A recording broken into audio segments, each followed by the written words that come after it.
જય શ્રી કૃષ્ણ. રાધે રાધે. મિત્રો, બીજો અધ્યાય સાંખ્ય યોગ, શ્રીમદ ભગવદ્ ગીતાના સાંખ્ય યોગનો છેલ્લો શ્લોક 72મો શ્લોકે આપણે પહોંચી ગયા. ધીમે ધીમે ધીમે ધીમે આપણી ગતિ છે એ પણ એકધારી અસ્ખલિત રીતે એ જગન નિયંતાની કૃપાથી એકધારી રીતે ચાલી જાય છે. બીજું 71મા શ્લોકમાં ભગવાને 55થી ચાલુ કરી અને 71 સુધીની જે સ્થિત પ્રજ્ઞના લક્ષણોની વાત કરી તેને બંને જગ્યાએ પહેલા શ્લોકના પહેલા શબ્દમાં 55માં પ્રજહાતિ યદા કામાન સર્વાન પાર્થ મનોગતાન અને 71મા શ્લોકમાં પણ વિહાય કામાન યહ પુમાન ચરતિ, જે પોતાની બધી જ કામનાઓને છોડી દે છે એ સિવાયની બીજી 3 વાત કરી. નિસ્પૃહ, સ્પૃહા વગરનો થઈ જાય. ત્રીજી વાત કરી નિર્મમો, જે નિર્મમ એટલે કે મમતા વગરનો બની જાય, મમતા રહિત થઈ જાય. અને ચોથી વાત કરી નિરહંકાર, જે અહંકાર વગરનો બને છે. શાંતિમ અધિગચ્છતિ, તે શાંતિને પ્રાપ્ત કરે છે.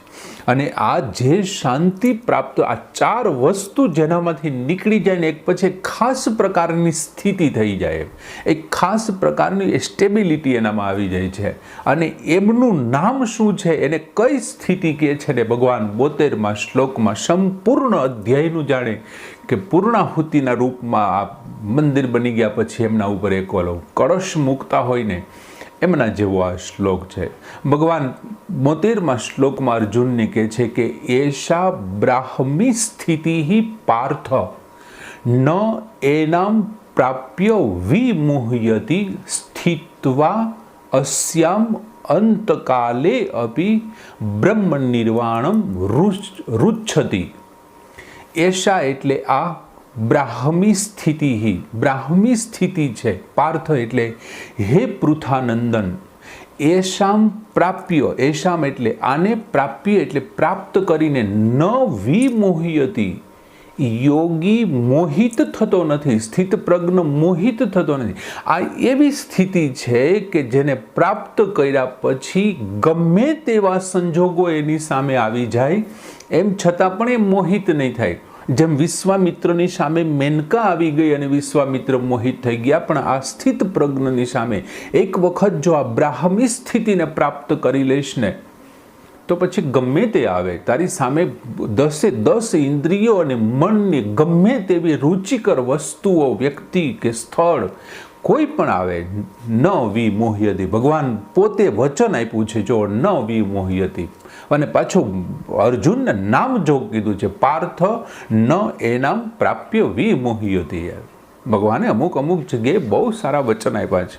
ન મેં ભક્ત પ્રણશ્યતિ, પછી પ્રખ્યાત શ્લોક યદા યદા હિ ધર્મસ્ય, એ પણ એક વચન જ છે. જ્યારે આમ થશે ત્યારે હું આવીશ યાર, ચિંતા નહીં કરતો. બીજા પંક્તિમાં ભગવાન વાત કરે છે કે સ્થિત્વા અશ્યામ અંતકાલે અપી. અસ્યામ એટલે આ સ્થિતિમાં, અંતકાલે અપી સ્થિત્વા, અંતિમ સમયે અંતકાળે પણ સ્થિત્વા સ્થિત થઈને, અપી એટલે પણ અંતકાલે પણ સ્થિત થઈને બ્રહ્મ નિર્વાણમ રુચ્છતિ, બ્રહ્મ નિર્વાણને, શાંત નિર્વાણને રુચ્છતિ એટલે પ્રાપ્ત કરે છે, પ્રાપ્ત થાય છે. હવે ભગવાન કહે છે કે હે પૃથાનંદન, આ બ્રાહ્મી સ્થિતિ છે, આમને પ્રાપ્ત કરીને મોહિત થતો નથી. એટલે કે જે સ્થિત પ્રજ્ઞ છે, યોગી છે, તે મોહિત થતો નથી. આને અંતકાલે પણ સ્થિત થઈને, અંતકાલે પણ સ્થિત થઈને બ્રહ્મ નિર્વાણને પ્રાપ્ત કરે છે. હવે ભગવાન કહે છે બ્રાહ્મી સ્થિતિ. હવે એટલે શું, તો કે બ્રહ્મને પ્રાપ્ત થયેલા મનુષ્યની જે સ્થિતિ હોય છે ને એમને બ્રાહ્મી સ્થિતિ કહે છે. જો કોને પ્રાપ્ત થઈ ગયો છે, પરબ્રહ્મને એમણે પ્રાપ્ત કરી લીધું છે, એટલે પોતાનું અસ્તિત્વ પૂરું થઈ ગયું છે. જેવો હતો, દાખલા તરીકે મારી પાસે, માની લ્યો કે મારી પાસે એક લોટો પાણીનો ભરેલો છે, એક ટીપણું છે, એક પેલા ખાલી લોટો છે. એ ખાલી લોટાને હું ટીપણામાંથી પાણી ભરું તો એ જે ખાલી લોટો છે ને એની આ ખાલી લોટો હતો એમની અંદર અત્યારે જે પાણી છે ને એ કોણ છે? શરીરી છે. શું છે? શરીરી. અને પેલો જે આખું ટીપણું ભરેલું છે ને પર બ્રહ્મ છે, અને પછી હું એ લોટો એમાં ઠલવી દઉં, એ લોટો એમાં ઠલવી દઉં, અને હવે જે એ પાણી છે એ શું થઈ ગયું? એ લોટાનું પાણી ન રહ્યું, એ પોતે હવે ટીપણું બની ગયું છે, ટીપણાનું પાણી બની ગયું છે. નદીઓના પાણી જેમ સમુદ્ર બની જાય છે, એમાં લોટાનું પાણી ટીપણું બની ગયું છે. એમાં શરીરી હવે ખુદ શું બની ગયો છે? બ્રહ્મમાં ભળી ગયો છે. બ્રહ્મને પ્રાપ્ત થયેલો મનુષ્ય બ્રહ્મ બની ગયો છે, અને એ બ્રાહ્મી સ્થિતિમાં પ્રાપ્ત કરી લીધી છે. એટલે થયું શું? તો કે જેમ લોટાના પાણીનું અસ્તિત્વ તૂટી ગયું, એનું વ્યક્તિત્વ તૂટી ગયું, એમ જ્યારે બ્રહ્મને કોઈ વ્યક્તિ પ્રાપ્ત કરશે ને ત્યારે સંસારમાંથી એનું વ્યક્તિત્વ છે ને દૂર થઈ જશે. કેમ કે પોતે રહ્યો જ નહીં ને, હવે પોતે તો રહ્યો જ નહીં, સંસાર સાથેના એમના સંબંધ જ તૂટી જશે. અને જ્યારે સંસાર સાથેના સંબંધ તૂટી જશે અને શરીર સાથેના એમના સંબંધો તૂટી જશે, ત્યારે એ બ્રાહ્મી સ્થિતિને પ્રાપ્ત કરી લે છે. અને એટલા માટે ભગવાન કહે છે કે આ બ્રાહ્મી સ્થિતિ છે. હવે અહીંયા શબ્દ વાપરો એશા. એશા એટલે આ. હવે આપણને એમ થાય આ એટલે કઈ? એમ એશા બ્રાહ્મી સ્થિતિ, આ બ્રાહ્મી સ્થિતિ છે. હે પૃથાનંદન, આ બ્રાહ્મી ન એનામ પ્રાપ્ય વિવિધ. આને પ્રાપ્ત કર્યા પછી યોગી મોહિત નથી થતો, અને અંતરકાલમાં પણ જો કોઈ એમાં સ્થિત થાય અંતિમ સમયમાં, તો પણ એ બ્રહ્મ નિર્વાણને પ્રાપ્ત કરે. આ બ્રાહ્મી સ્થિતિ, આનાથી મોહિત નથી થતો, અંતકાલમાં પણ જો થાય તો આપણને પ્રશ્ન તો થાય ને કે આ એટલે કઈ સ્થિતિ? એ તો તમે કહેતા નથી. 71માં શ્લોકમાં જે 4 બાબતોની વાત કરીને, બધી જ કામનાઓને છોડી દેવાની, સ્પૃહા વગરનું થઈ જવાનું, મમતા વગરનું થઈ જવાનું, અને છેલ્લે અહંકારને છોડી દેવાનો. આ 4ને તમે છોડી દીધા પછી જે વધે એશા બ્રાહ્મી સ્થિતિ, એ બ્રાહ્મી સ્થિતિ છે. અને એને જો એક વખત તમે પ્રાપ્ત કરી લેશો, એટલે કે બ્રહ્મમાં તમે ભળી જશો, તમારી અંદર કામના ન રહી, અહંકાર ન રહ્યું, સ્પૃહા ન રહ્યું, મમતા ન રહી, આ ચારેય ન રહ્યા, એટલે સંસાર સાથેનો સંબંધ છે આપોઆપ તૂટી ગયો. યાર, તમે આ ચારેયને છોડી દીધા છે. તો પછી ભગવાને અર્જુનને સ્વમુખે એવી વાત કરી હતી. તમે યાદ કરો કેટલામો શ્લોક હતો? લગભગ 40માં કે એમ શ્લોકમાં ભગવાને કીધું હતું કે જ્યારે તું આ મોહરૂપી કાદવને તરી જઈશ, જ્યારે તું આ મોહરૂપી કાદવને તરી જઈશ અને વિવિધ જગ્યાએથી સાંભળેલા જ્ઞાનથી વિચલિત થયેલી તારી બુદ્ધિ જ્યારે આ મોહરૂપી કાદવને પાર કરી જશે ને, હે અર્જુન, ત્યારે તું યોગને પ્રાપ્ત કરીશ. એ વિના તને યોગ નહીં મળે એમ. એટલે જ્યાં સુધી તારામાં મોહ છે, મોહ એટલે મમતા છે, માયા છે, મોહ છે એટલે માયા છે, અને જ્યાં સુધી તે આ વિવિધ જ્ઞાનથી વિચલિત થયેલી બુદ્ધિ એ તારા મોહને જ્યારે પાર કરી જશે ને, ત્યારે તું યોગને પ્રાપ્ત કરીશ. હવે અર્જુનને વિચાર આવે છે કે હું યોગી બની જાઉં પછી મારી સ્થિતિ કેવી હશે? એટલે ભગવાન કહે છે ત્યારે તારી બુદ્ધિ સ્થિર થઈ જશે જ્યારે તું યોગ પ્રાપ્ત કરી લઈશ. સમત્વમ યોગ ઉચ્યતે. 47માં શ્લોકમાં કીધું યોગઃ કર્મશુ કૌશલમ. યોગ એટલે કાર્યમાં કુશળતા. અને ત્યારે મારી સ્થિતિ કેવી હશે? ને ભગવાન એ સ્થિતિનું વર્ણન કરતા હતા. ત્યારે અર્જુને 54માં શ્લોકમાં પોતાના મનમાં હું જો આવો થઈ જઈશ, મને માની લ્યો કે યોગ મળી જશે, તો યોગી બની ગયા પછી હું કેવો લાગે, અથવા મારે શું કરવાનું, શું નહીં કરવાનું. એટલા માટે અર્જુને પ્રશ્ન પૂછી લીધો. 4 પ્રશ્ન પૂછ્યા. અર્જુને 4 પૂછ્યા હતા. સ્થિત પ્રજ્ઞસ્ય કા ભાષા, એ કેમ બોલે, ઓલા કેવું વર્તન કરે છે, એમના લક્ષણો કેવા હોય છે, એ કેવી રીતે ચાલે છે, એ તો મને કંઈ ખબર જ નથી. અને એમના જવાબમાં ભગવાન કહે છે આ છેલ્લી સ્થિતિ છે સ્થિત પ્રજ્ઞની. આ ચારેય જ્યારે નાશ પામે છે, કામ, સ્પૃહા, મમતા અને મોહ, આ જ્યારે ચારેય નાશ પામે છે ને પછી જે વધે છે ને, આ એમની સ્થિતિ છે. અને જવાબમાં છેલ્લી સ્થિતિ, અને પાર્થ એવું સંબોધન કર્યું છે. ભગવાનને પ્રશ્ન કર્યો હતો ને 54માં શ્લોકમાં કે આવું મને ખબર નથી સ્થિત પ્રજ્ઞ કેમ. એટલા માટે ભગવાને જો પાર્થ શબ્દ કહે, પાર્થ તે મને પૂછ્યું તો આ એમનો જવાબ છે, આ બ્રાહ્મી સ્થિતિ. અને એ જ્યારે બ્રહ્મમાં તું ભળી જઈશ ત્યારે સંસાર અને સુખભોગ સાથેનો તારો બધો સંબંધ પૂરો થઈ જશે. સંબંધ એમાં રહેશે જ નહીં, તો જ તું બ્રહ્મમાં ભળી ગયો છો. અને જ્યારે તું બ્રહ્મમાં ભળી ગયો છો, સંસાર સાથેનો સંબંધ તારો પૂરો થઈ ગયો છે, એટલે ભગવાને કીધું કે એ નામ પ્રાપ્ય ન વિમુયતિ.